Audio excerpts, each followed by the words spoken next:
You are exhausting yourself.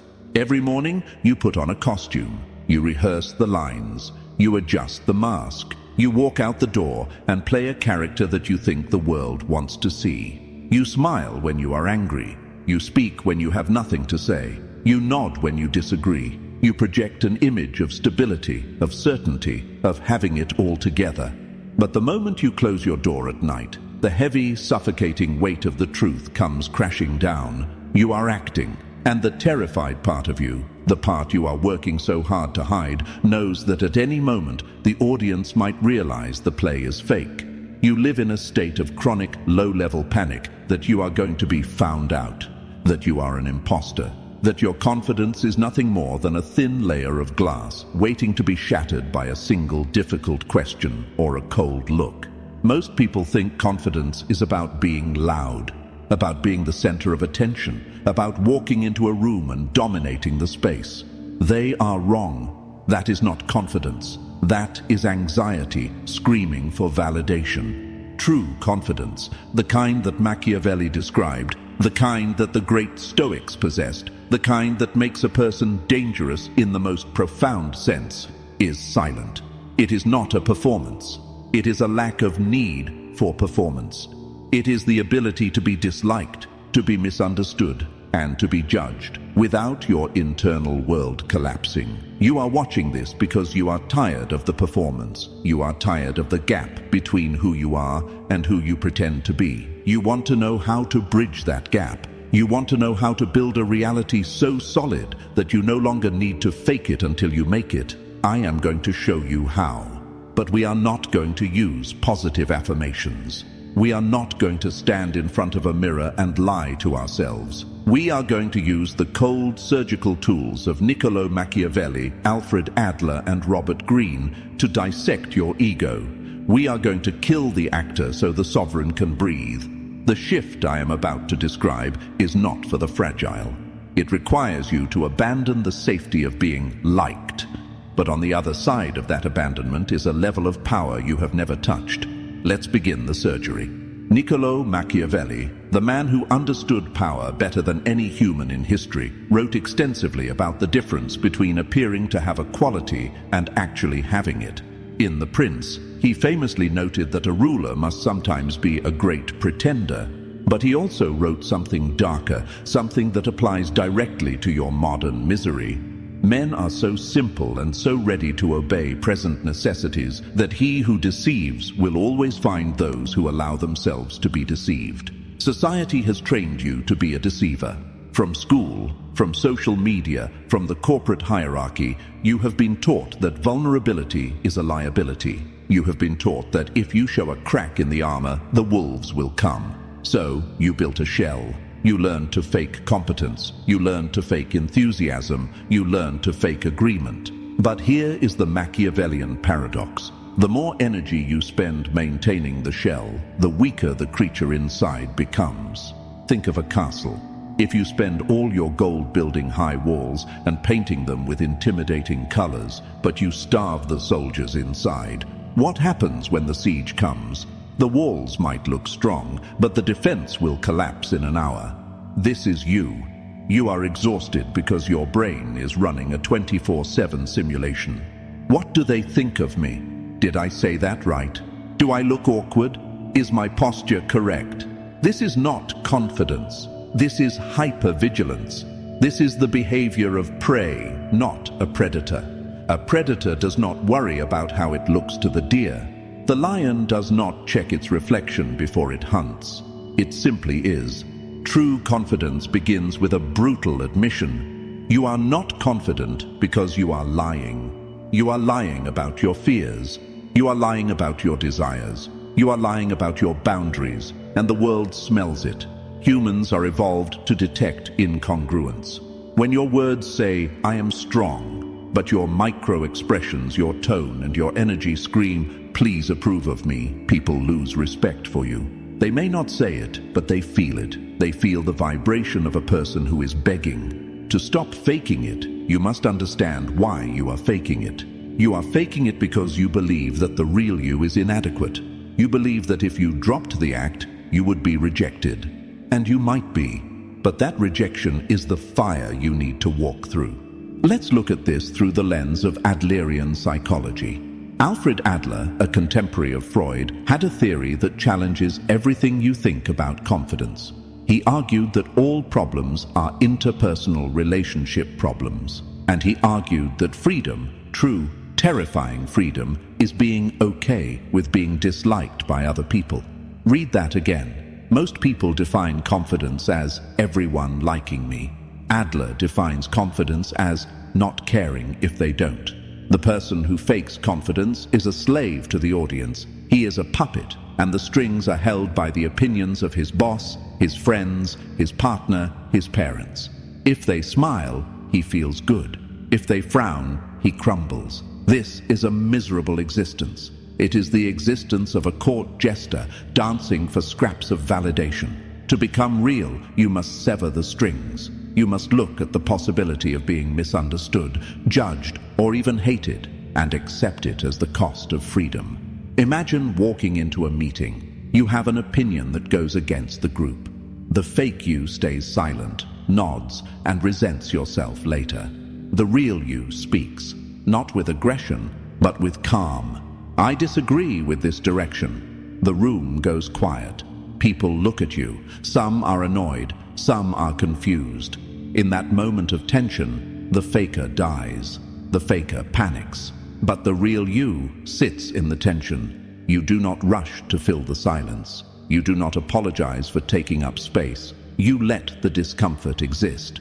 That ability, the ability to sit in the discomfort of disapproval, is the core of high-status behavior.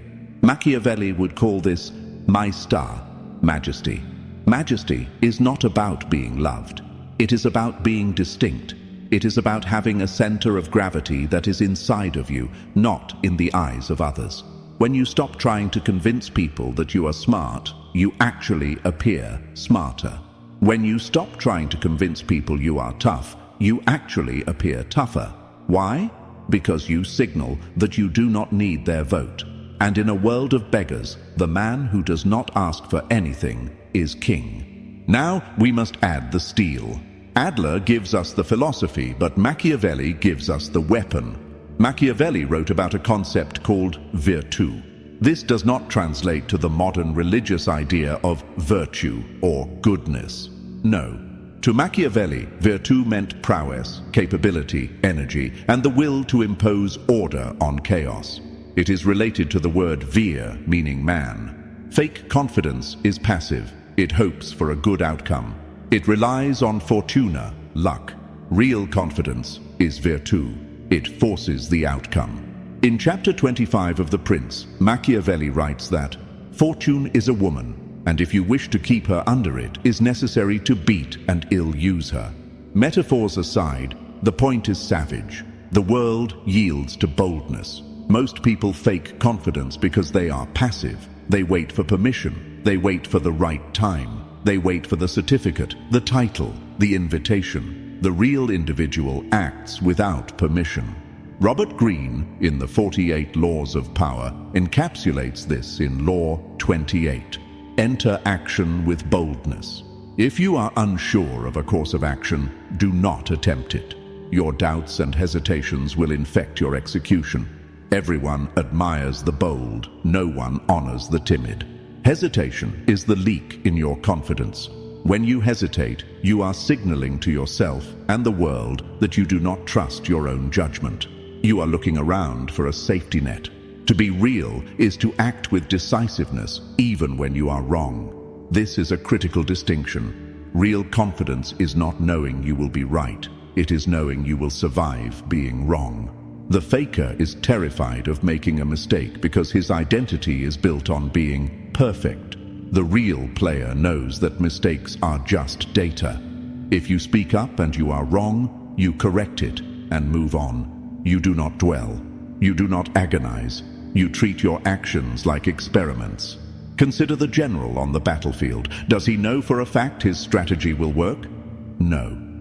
But he cannot issue orders with a trembling voice. He must commit. His virtù is in his commitment to the action, not in the guarantee of the result. You must begin to practice aggressive competence. Stop hedging your words. Stop saying, I think, maybe. Does that make sense? Say what you mean. Period. If you want to go to a specific restaurant, say it. Let's go here. If you don't like a movie, say it. I didn't like it. If you love something weird, own it. Every time you censor yourself to fit in, you are drinking a drop of poison. You are telling your subconscious mind, my true self is not acceptable. Do that for 10 years, and you will not even know who you are anymore. You will be a hollow ghost, shaped entirely by the expectations of a society that doesn't even care about you. To reclaim your virtù, you must start small acts of rebellion against your own need to be liked. Wear the outfit you are afraid is too much. Ask the question you are afraid sounds stupid. Walk away from the conversation that bores you. This is not about being a jerk. It is about being a sovereign. It is about establishing boundaries around your soul. We cannot talk about confidence without talking about the animal you live inside. Your mind and your body are a feedback loop. You think you fake confidence with your mind, but usually you are betrayed by your body.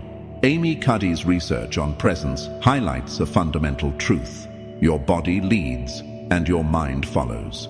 When you are faking it, you shrink, you cross your legs, you protect your vital organs, you hunch your shoulders, you make yourself small to avoid being a target. This is the posture of submission. And your brain reads this posture and pumps cortisol, the stress hormone, into your blood. You are physically, chemically engineering your own anxiety. Machiavelli advised princes to keep your hands open and your eyes steady. Why? Because closed hands signal defense. Shifting eyes signal deception or fear. You must hack the biological loop. When you enter a room, you do not need to pump yourself up. You simply need to occupy space. Stand still.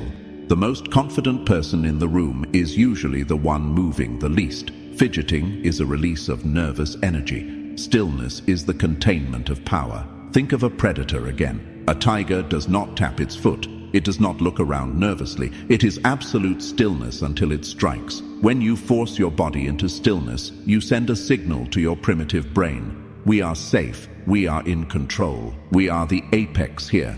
This is how you stop faking. You don't try to think confident thoughts. You put your body in a state of command, and your thoughts align with the biology. The faker tries to use his mind to control his body, and fails. The real player uses his body to control his mind. Breathing is the remote control for your nervous system. The moment you feel the urge to fake, to laugh nervously, to fill the silence, take a deep breath through your nose. Slow everything down. Fakers rush because they feel they are stealing time. They talk fast because they think people will stop listening. Real confidence speaks slowly because it assumes it is worth listening to. It assumes that if you interrupt me, that is your loss, not mine. This physical virtù creates a barrier against the opinions of others. When you are grounded in your body, the insults and judgments of the world bounce off. You are not a leaf in the wind. You are a stone in the river. Now we enter the deepest paradox of dark psychology. We are told that to be strong, we must hide our weaknesses. We must be bulletproof. But Brené Brown, in her research on vulnerability, and the Stoics in their practice of acceptance, uncovered a counterintuitive law. Hiding your weakness creates shame. Exposing your weakness creates trust. The person who fakes confidence is terrified that you will see his flaw. He spends all his energy hiding the fact that he didn't go to the right school, or that he's nervous, or that he doesn't know the answer. The real person weaponizes the flaw.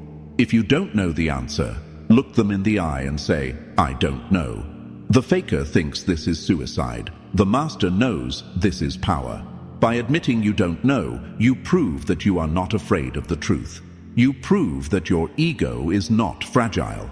And when you do give an answer later, people will believe you, because you have established that you are a truth teller, not a performer. This is strategic vulnerability. It is not about crying in public or spilling your trauma to strangers. That is lack of discipline. It is about owning your reality so completely that no one can use it against you. In 8 Mile, the final rap battle, Eminem wins not by attacking his opponent, but by exposing all his own flaws first. I am white. I am a bum.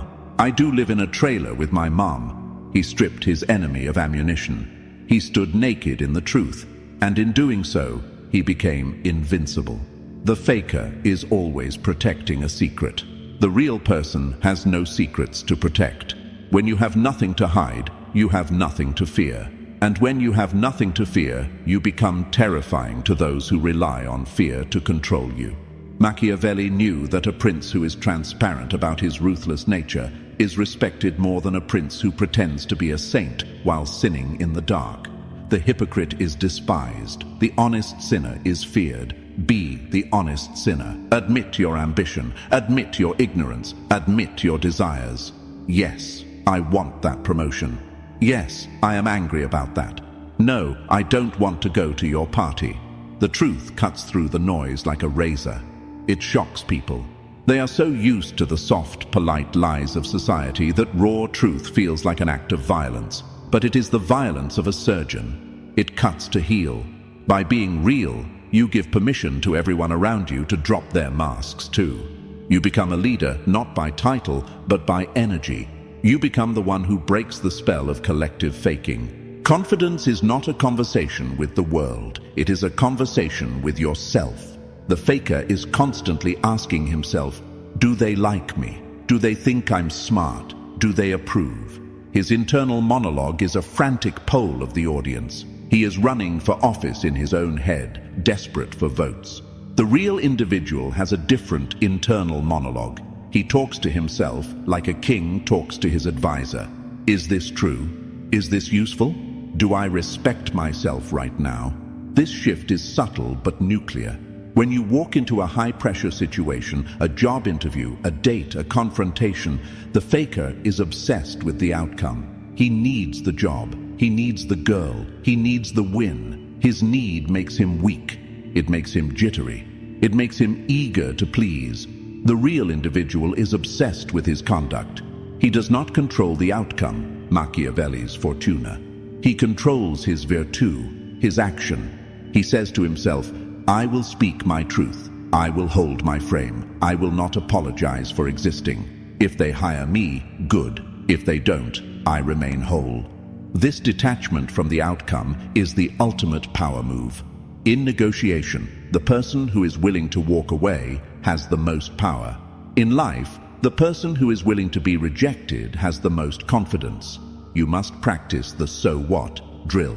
What if I stutter? So what? What if they laugh? So what? What if I get fired? So what? I will find another way. I will survive. The faker thinks these things are fatal. The real player knows they are just Tuesday. When you stop treating social rejection like death, you become dangerous. You become free. You realize that the only person who can truly reject you is you. And you have been rejecting yourself for years. Every time you faked a laugh, you rejected your own sense of humor. Every time you swallowed your anger, you rejected your own boundaries. Every time you pretended to be someone else, you told your subconscious that the real you is not enough. Stop it. Start accepting yourself. Start backing yourself. If you make a joke and no one laughs, do not apologize. Laugh yourself, because you thought it was funny, and your opinion is the only one that matters in your internal kingdom. Carl Jung, the Swiss psychiatrist, introduced the concept of the shadow. The shadow is the part of you that society told you was bad. It is your aggression, your selfishness, your lust, your envy, your power-seeking drive. The faker spends his entire life trying to hide his shadow. He pretends to be a nice guy. He pretends he doesn't want power. He pretends he doesn't get angry. But the shadow does not disappear. It goes into the basement and lifts weights. It becomes a monster, and when it explodes, it destroys everything. The real individual does not hide the shadow. He integrates it. He acknowledges that he has a capacity for darkness. He acknowledges that he wants to win. He acknowledges that he has teeth. Jordan Peterson famously said, "A harmless man is not a good man. A good man is a very dangerous man who has that under voluntary control. When you integrate your shadow, you stop being nice and start being kind. Nice is fake. Nice is fear disguised as virtue. Nice is please don't hurt me. Kind is choice. Kind is I could hurt you, but I choose not to. There is a profound difference in the energy of a nice guy and an integrated man. The nice guy feels weak. The integrated man feels solid.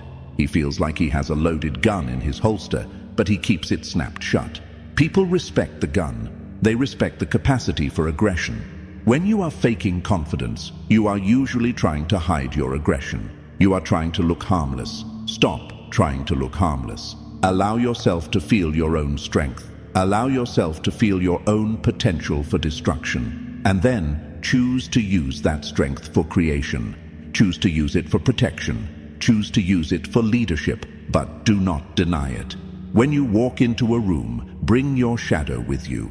Do not leave him in the car. Bring your full, dangerous, complicated self. This gives you a weight, a gravitas that the faker can never achieve. The faker feels light, like a balloon. The integrated man feels heavy, like a mountain. We have dissected the faker. We have killed the actor. Now, what is left? What is left is the sovereign. The sovereign is not a tyrant. He does not need to belittle others to feel big. He does not need to shout to be heard. He is simply real. He is comfortable in the silence. He is comfortable with disagreement. He is comfortable with his own flaws. He knows that he is not perfect, but he also knows that he is not a fraud. He is a work in progress, and he is not ashamed of the work. This is the shift from external validation to internal authority. You stop asking the world, am I okay? You start telling the world, this is who I am. And the paradox, the beautiful, dark, hilarious paradox, is that the moment you stop trying to make people like you, they will fall in love with you. Because they are starving for reality. They are drowning in a sea of fakers. They are surrounded by people who are terrified, just like them. They are surrounded by masks. And then you walk in. You are not wearing a mask. You are not trying to impress. You are just there. You are solid. You are breathing. You are speaking the truth, even when it is uncomfortable. You become a lighthouse in the fog. They will be drawn to you. They will want to know your secret. They will ask, how are you so confident? And you will smile, because you know the secret is not confidence. The secret is simply the absence of the lie. The secret is that you stopped performing. You stopped apologizing. You stopped running from your own shadow. You just decided to be. This is not a transformation that happens overnight. The actor will try to come back. The old habits of pleasing, of faking, of hiding will try to sneak back in when you are tired or stressed. But now you see them. Now you know them for what they are. Cowardly little mechanisms designed to keep you small. Kill them. Every time you feel the urge to fake agreement, kill it. Speak your dissent. Every time you feel the urge to laugh when you are not amused, kill it. Stay silent. Every time you feel the urge to hide your ambition, kill it. State your goal. It will be terrifying at first. You will feel naked. You will feel exposed. Good. That feeling of exposure is the feeling of birth. You are being born again, not as a child, but as a sovereign. The world belongs to the real. The fakers inherit nothing but their own anxiety. You have a choice today. You can close this video and go back to your costume. You can go back to the exhausted, frantic performance of trying to be what they want. Or you can step into the cold, clear air of reality. You can accept that some people will dislike you. You can accept that you will make mistakes. You can accept that you are dangerous.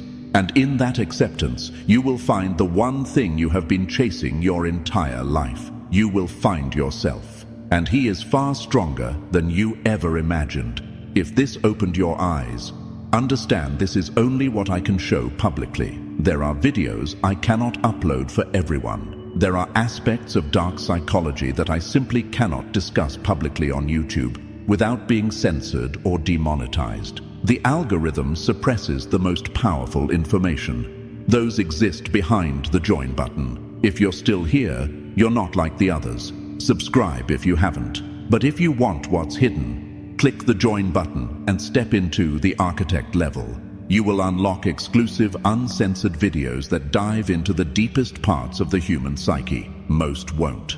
That's the point.